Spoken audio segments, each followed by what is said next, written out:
Salut à tous, donc si vous êtes abonné à la chaîne ou que vous suivez le bodybuilding professionnel, vous avez bien entendu vu que Erin Banks était le nouveau Monsieur Olympia Men Physique cette année.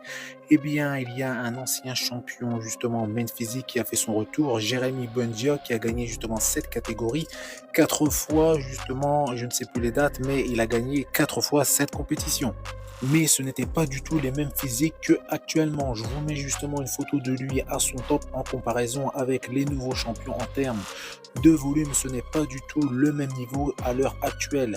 Ce sont des mains physiques énormes. Donc il s'est mis justement à l'arrêt depuis 5 ans et a fait réapparition entre guillemets dans le game depuis 1 an avec justement des coupures.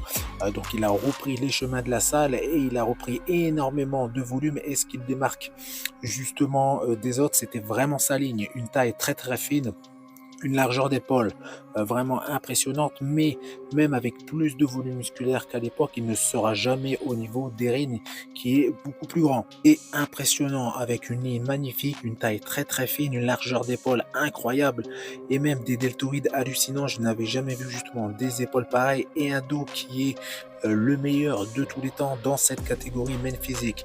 Et de plus, il est très doué au niveau posing, mais j'ai juste une interrogation: est-ce qu'il va vouloir encore gagner du volume ou plus travailler justement sur sa qualité, et qui est justement déjà incroyable, mais de toute façon pour moi il est imbattable. En ce qui concerne Jérémy maintenant, il y a justement des physiques comme lui dans cette catégorie qui ont été classés top 10 justement cette année avec ce Monsieur Olympia 2022, avec une qualité, une condition incroyable, mais une fois à côté justement de Erin, ils étaient inexistants. Donc la guerre est lancée justement entre Erin et Jérémy. Ces deux athlètes se détestent et j'ai hâte de voir justement le physique de Jérémy une fois qu'il aura commencé sa sèche, mais il faudra attendre 2023 pour ça, car il annonce qu'il gagnera Olympia 2023 et je pense qu'il va y avoir justement deux sacrées surprises parce qu'il va tomber de haut. Une fois qu'il sera confronté à Erin, si jamais ce duel a lieu, que ça soit en termes de conditions et de volume.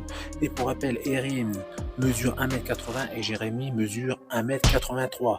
Donc voilà, c'est tout pour cette vidéo. N'hésitez pas à me donner votre avis dans l'espace commentaire. N'hésitez pas non plus à faire péter les abonnements et les likes, ça fait plaisir. Et je vous dis à bientôt. Salut!